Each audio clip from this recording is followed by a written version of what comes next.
শুধু কসবার ঘটনা নয়,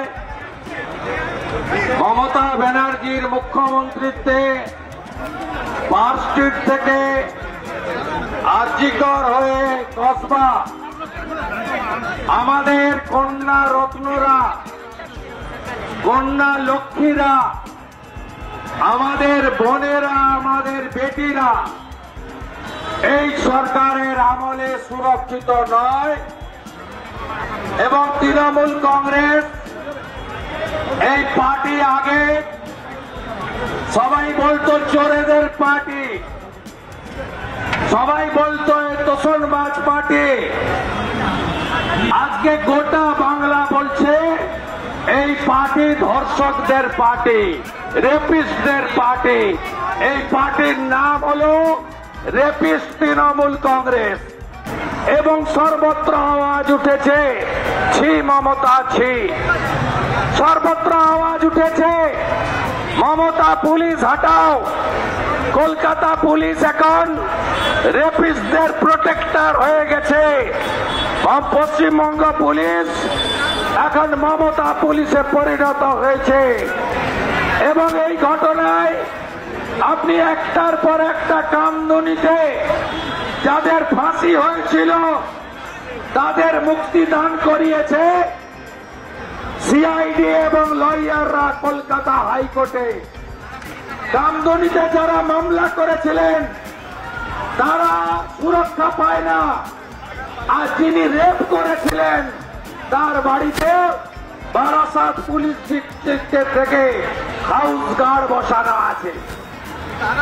হাঁসখালিতে ক্লাস 9-এর বাচ্চা মেয়েটিকে রেপ করে যে খুন করলো তৃণমূলের উপপ্রধানের ছেলে, একইভাবে কালিয়াগঞ্জে রাজবংশী পরিবারের ক্লাস 12-এর ছাত্রী, তাকে যে রেপ করলো তার নাম জাবেদ, তিনি তৃণমূলের অঞ্চল সভাপতির ছেলে। আরজিকর হসপিটালে ডাক্তার বোনকে ধর্ষণ করে খুন করে প্রমাণ লোপাটের কাজে নেতৃত্ব দিলেন কে? বিনীত গোয়েল, সন্দীপ ঘোষেরা। প্রাথমিকভাবে যিনি সাজা পেয়েছেন তিনি কে? তিনি হলেন মমতা ব্যানার্জির সিভিক ভলেন্টিয়ার। আজকে বোনেরা, আজকে মহিলা ডাক্তার তিনি হসপিটালে মেডিকেল কলেজে সুরক্ষিত নন। কাকে অভিযোগ করবেন আপনি? কোথায় সাফাই দেবেন?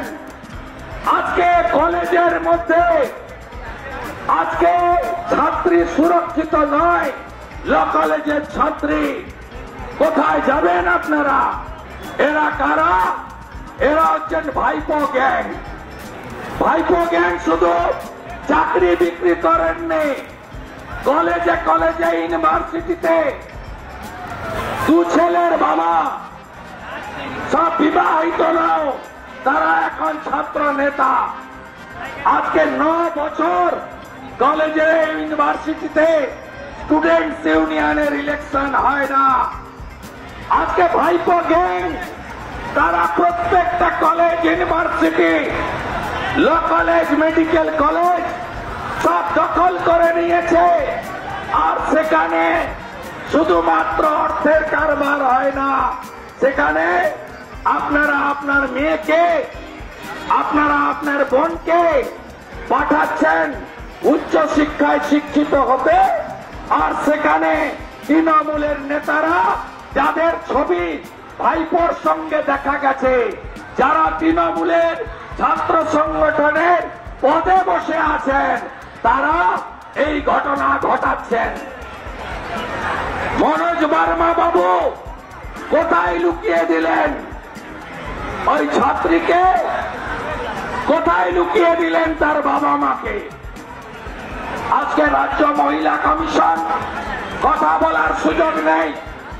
ইন্ডিপেন্ডেন্ট অর্গানাইজেশন, কনস্টিটিউশনাল বডি, কোন লয়ার, কোন ডাক্তার, কেউ কোন সমাজের মানুষ কেউ আপনি পাবেন না তাদের সঙ্গে কথা বলতে লুকাচ্ছেন কেন?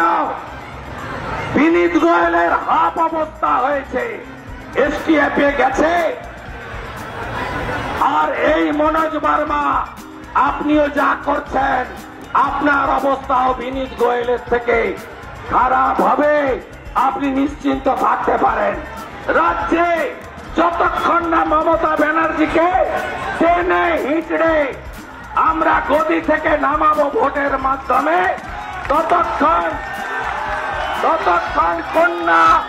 কন্যা সুরক্ষা যাত্রা চলবে। কারোর কন্যা সুরক্ষিত নয়। মমতার আমলে, মমতা পুলিশের আমলে নাগরিকরা বেরিয়ে আসুন, মা বোন দিদিরা বেরিয়ে আসুন। আপ সময় এসেছে এই মমতা নামক আবর্জনাটাকে পশ্চিম বাংলা থেকে পরিষ্কার করে দেওয়ার জন্য সময় এসেছে। আমাদের লড়তে হবে। বাড়িতে বসে গেলে আরো ঘটবে, আরো ঘটবে। পার্কস্ট্রিট ঘটেছে, কামদুনি ঘটেছে, হাসকালি ঘটেছে, কালিয়াগঞ্জ ঘটেছে, বকটুই ঘটেছে, মাটিগাড়া ঘটেছে, চশমা ঘটেছে, অবয়া ঘটেছে। আর নয় মমতা, আর করতে দেব না, আর করতে দেব না। মায়েরা ঝাঁটা নিয়ে আসবেন। মমতা ব্যানার্জির কত ক্ষমতা আমরা দেখতে চাই। আগামী 2 তারিখে হাজার হাজার মানুষ আসুন, আমরা এর শেষ দেখতে চাই। ক্ষমতা হটাও, কন্যা বাঁচাও, কন্যা বাঁচাও। মমতা পুলিশ ছি ছি, মমতা পুলিশ ছি ছি, মমতা ছি ছি, তৃণমূল ছি ছি, মমতা পুলিশ ছি ছি। এখানেও ঢুকবো, আপনাদের মুখোশ খুলে দিয়ে চলে আসবো।